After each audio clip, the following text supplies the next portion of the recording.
எல்லாருக்கும் வணக்கம். இன்றைக்கி என்ன பார்க்க போகிறோம் அப்படின்னா, ஒரு ஈவினிங் ஸ்நாக்ஸ் தான் பார்க்க போகிறோம். குணுக்கு எப்படி பண்ணுறது அப்படின்னு தான் பார்க்க போகிறோம். இதுக்கு முன்னாடி ஒரு வீடியோ வந்து நான் நம்ம சேனல் ஆரம்பத்திலே போட்டிருக்கேன். இப்போ திரும்பவும் வந்து பண்ணலாம் அப்படின்னு சொல்லிட்டு எப்படி பண்ணுறது அப்படிங்கிறத பார்க்க போகிறோம். அதுக்கு எவ்வளோ சாமான் எடுத்து என்ன மாதிரி பண்ணலாம் அப்படிங்கிறத பார்க்கலாம் வாங்க. இந்த கப்பால் 1 கப் அளவுக்கு புழுங்கலரிசி எடுத்துட்டுருக்கேன். இதே கப்பால் 1 கப் அளவுக்கு கடலைப்பருப்பு அளந்து இதில் போட்டிருக்கேன். அதுக்கப்புறம் இதே மாதிரி இதால் 1 கப் அளவுக்கு எடுத்து தோரம்பருப்பு. இது மூணையுமே பார்த்தீங்கன்னா நல்லா வந்து ஒரு 3 மணி நேரம் கிட்ட நல்லா வந்து களைஞ்சிட்டு தண்ணி விட்டு ஊற வச்சிடணும். இதெல்லாம் ஊற வச்சுட்டு இப்போ அரைக்க தான் போகிறோம். நல்லா வந்து தண்ணியை ஒட்ட வடிச்சிட்டு இந்த மாதிரி எடுத்து வச்சுருக்கேன். கடலைப்பருப்பு, தோரம்பருப்பு, அரிசி, புழுங்கலரிசி தான் எடுக்கணும். அப்போ தான் வந்து நல்லா டேஸ்ட் இருக்கும். அதுக்கப்புறம் கொஞ்சமாக கலருக்காக மஞ்சப்பொடி போட்டுக்க போகிறோம். வாசனைக்கு பெருங்காயப்பொடி, தேவைக்கேற்ப உப்பு போட்டுக்க போகிறோம். தேங்காய் போட்டு கொஞ்சம் சேர்த்து அதில் மிக்ஸ் பண்ணி பண்ணும்போது ரொம்ப நல்லாயிருக்கும். கொஞ்சம் வாசனைக்கு கருவேப்பிலை போட்டுக்க போகிறோம். காரத்துக்கு ஒரு 3 மிளகா மட்டும் நான் எடுத்துருக்கேன். உங்களுக்கு காரம் கொஞ்சம் கூடுதலாக தேவை அப்படின்னா நீங்கள் இன்னும் 1-2 மிளகா கூட எடுத்துக்கலாம். இது 3 மிளகாயே கொஞ்சம் காரம், எங்களுக்கு காரம் கம்மியாக தான் எடுத்துப்பேங்கிறதுனால அந்த மாதிரி எடுத்திருக்கேன். ஃபஸ்ட்டு வந்து உப்பு, மிளகாய், சால்ட்டு கூட போட்டு அப்படியே மாவில் பிசைஞ்சிக்கலாம். இந்த ஸ்பூனால் வந்து தாராளமாக 1 ஸ்பூன் அளவுக்கு உப்பு சால்ட்டு போட்டுக்கலாம். உங்களுக்கு எவ்வளோ தேவை அப்படிங்கிறத பார்த்துக்கோங்க. ஃபஸ்ட்டு வந்து அரிசி, மிளகாய் இதை ஃபஸ்ட்டு வந்து நல்லா திருப்பி ஒரு உப்புமா உடசல் மாதிரி நல்லா நைஸாக ரவை பதத்துக்குன்னு வச்சுக்கோங்களேன். ரவை பதத்துக்கு அந்த மாதிரி திருப்பி தண்ணியே விடாமல் இது எல்லாத்தையும் அரைக்கணும். கெட்டியாக இருக்கணும். ரொம்ப லிக்விடாக அடமாவு மாதிரி இல்லாமல் கெட்டியாக அப்படியே கையால் கிள்ளி போடுற மாதிரி. வடையை விடவும் இன்னும் கூட கொஞ்சம் ட்ரையாக உதிரா அந்த மாதிரி இருக்கிற போது தான் நமக்கு ஒரு என்ன சொல்கிறது, கிறிஸ்பியாக கரகர மொறு அப்படின்னு சொல்லுவோம் இல்லையா, அந்த மாதிரி ரொம்ப டேஸ்ட்டாக இருக்கும். இந்த மாவு எல்லாத்தையும் நம்ம அரைச்சிட்டு மிக்ஸ் பண்ணும்போது எப்படி பண்ணுறது அப்படிங்கிறத பார்க்கலாம். இந்த பக்கம் வந்து இனிமேல் தான் எண்ணெயும் வைக்க போகிறேன். இதை அரைச்சிட்டு உங்களுக்கு காமிக்கிறேன். ரொம்ப சூப்பராக ரொம்ப டேஸ்ட்டாக இருக்கும். பார்க்கலாம். அடுத்து பார்த்தோன்னா இப்போ நம்ம மாவு வந்து அரைச்சாச்சு. மாவு வந்து பார்த்திங்கன்னா முதல்ல அரிசி தனியாக, பருப்பு தனியாக, அந்த மாதிரி செப்பரேட்டாக உங்களுக்கு வந்து அரைச்சி வந்து வச்சுருக்காம்மா. ஏன் அப்படின்னா அப்போ தான் வந்து எந்த பதத்துக்கு நம்ம டைட்டாக அரைச்சிருக்கோம் அப்படிங்கிறது தெரியும். நன்னா வந்து ரவை பதத்துக்கு நம்ம அரைச்சி எடுத்துக்கணும். முதல்ல வந்து அரிசியும் மிளகா மட்டும் போட்டு நம்ம நன்னா ரவை பதத்துக்கு அரைச்சி எடுத்துகிட்டு அதுக்கப்புறமா வந்து துவரம்பருப்பு, அதுக்கப்புறம் கடலைப்பருப்பு அப்படி நம்ம வந்து திருப்பி எடுத்துக்கணும். அடுத்து வந்து இதுக்கு பெருங்காயப்பொடி வந்து போட்டுக்கலாம். இதுக்கு வந்து நல்லா தாராளமாகவே வந்து ஒரு 2 டீஸ்பூன் அளவுக்கு பெருங்காயப்பொடி போட்டுக்கலாம். ஏன்னா அதுதான் இதுக்கு மெயினான வாசனை. அதனால பெருங்காயப்பொடி வந்து கொஞ்சம் ஜாஸ்தியாக வந்து போட்டுக்கோங்க.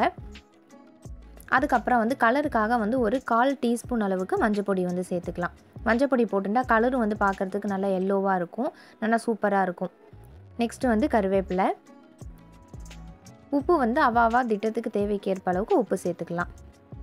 அடுத்து பார்த்தோன்னா நம்ம தேங்காய் எடுத்து வச்சுருந்தோம் இல்லையா, தேங்காய் வந்து பார்த்திங்கன்னா தாராளமாக 2 டேபிள் ஸ்பூன் தேங்காய் இருக்கும். தேங்காய் போட்டுட்டா நல்லா வாசனையாகவும் இருக்கும், டேஸ்ட்டும் ரொம்ப சூப்பராக இருக்கும்.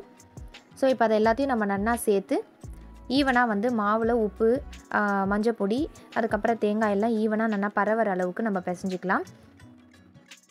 இதுக்கு வந்து நம்ம தண்ணியே சேர்க்க வேண்டாம். ஏன்னா நமக்கு மாவு, அரிசி, பருப்பில் இருக்கக்கூடிய ஈரமே வந்து போகும். இப்போ நம்ம நல்லா பிசைஞ்சாச்சு. இதில் வந்து நல்லா கரகரப்பு கொடுக்கறதுக்காக வந்து ஒரு 2 ஸ்பூன் அளவுக்கு நார்மல் ஆயில், அதாவது ரீஃபைண்ட் ஆயிலாக இருந்தாலும் கடலை எண்ணெயாக இருந்தாலும் நம்ம என்ன யூஸ் பண்ணுறோமோ அதை எடுத்துக்கலாம். அதை வந்து இதில் மிக்ஸ் பண்ணிக்கலாம்.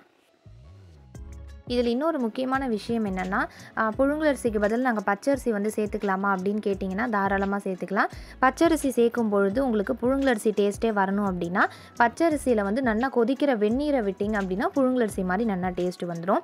இப்போ நமக்கு வந்து குணுக்குக்கு ஷேப் எதுவும் கிடையாது. பக்கத்தில் வந்து கொஞ்சம் ஜலம் வச்சுக்கலாம். அப்படியே கையால் தொட்டுட்டு எடுத்து அப்படியே நம்ம வந்து எண்ணெயில் போட வேண்டியதான். இதுக்கு ஷேப்லாம் கிடையாது. அப்படியே கிள்ளி நம்ம வந்து போண்டா போடுற மாதிரி போட்டுட்டே வர வேண்டியதான்.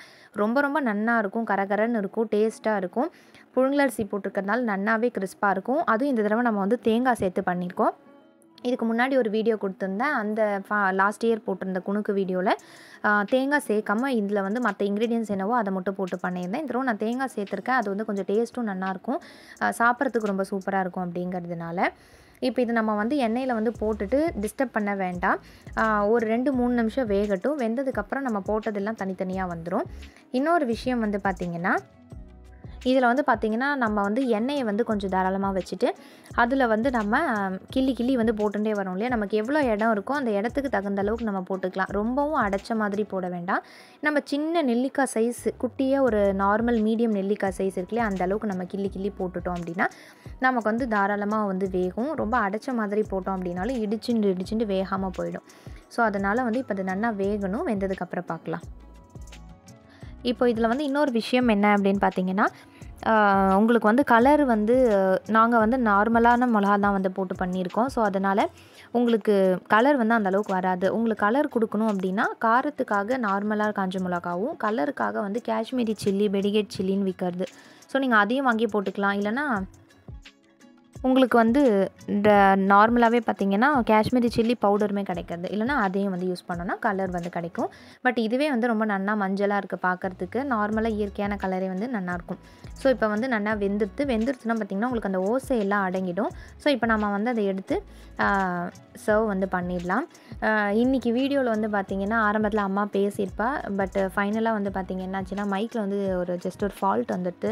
ஸோ அதனால தான் வந்து வீடியோவோட பேக் வாய்ஸ் வந்து நான் வந்து கொடுக்குறேன். வீடியோ வாய்ஸே வந்து வர முடியல, அது வந்து கொடுக்க முடியல. அதனால தான் இப்போ நான் வாய்ஸ் கொடுத்துருக்கேன். அம்மா என்ன சொல்லியிருக்காளோ அது எல்லாத்தையுமே நான் அப்படியே சொல்லியிருக்கேன். ஓசை நல்லா அடங்கினதுக்கப்புறம் நம்ம எடுத்துட்டோன்னா ரொம்ப கரகரப்பாக கிறிஸ்பியாக இருக்கும். ரொம்ப சூப்பராக இருக்கும். குழந்தைங்க எல்லாருமே வந்து ஸ்கூல் விட்டு வந்தால் ஈவினிங் வந்து இதை பண்ணி கொடுக்கலாம். அப்படி இல்லைன்னா நார்மலாக நமக்கே சாப்பிட்ணும் அப்படின்னாலும் நம்ம பண்ணி சாப்பிட்டுக்கலாம். ரொம்ப வந்து சூப்பராக வந்து குணுக்கு வந்து ரெடி பண்ணியாச்சு. ரொம்ப சிம்பிளும் கூட. இதே மாதிரி நம்ம இப்போ எல்லாத்தையுமே போட்டு எடுத்துக்கலாம். நம்ம வந்து ரொம்ப நைஸாகவும் அரைச்சிட வேண்டாம். ரொம்ப நைஸாக அரைச்சிட்டோம் அப்படின்னா ரொம்ப ஒரு மாதிரி கல் மாதிரி ஆகிடும். அந்த கிறிஸ்பினஸ் கிடைக்காது. அதனால நம்ம கோர்ஸாக அரைச்சிட்டோம் அப்படின்னா ரொம்ப நல்லாயிருக்கும். ஸோ இப்போ வந்து லாஸ்ட் ஈடு வந்து போட்டுருக்கோம். எல்லா குணுக்கும் வந்து பண்ணி முடிச்சாச்சு. ரொம்ப அழகாக கலராக கிறிஸ்பியாக இருக்குது. நீங்களும் வந்து இதே மாதிரி வந்து குணுக்கு வந்து ட்ரை பண்ணி பாருங்கள். அம்மா சொன்ன அளவுக்கு அதே ரேஷியோலே போடுங்க. ரொம்பவே கரெக்டாக வரும். எல்லாமே ஈக்குவலாக ஒரு கப்பு அரிசி, 1 கப்பு பருப்பு, 1 கப்பு கடலைப்பருப்பு, துவரம்பருப்பு எடுத்துட்டோன்னா ரொம்ப அருமையாக சூப்பராக வரும். நீங்களும் ட்ரை பண்ணி பாருங்கள். எப்படி இருக்குன்னு சொல்லுங்கள். மறுபடியும் இதே மாதிரி வேற ஒரு வீடியோவில் சந்திக்கிறேன். நன்றி, வணக்கம்.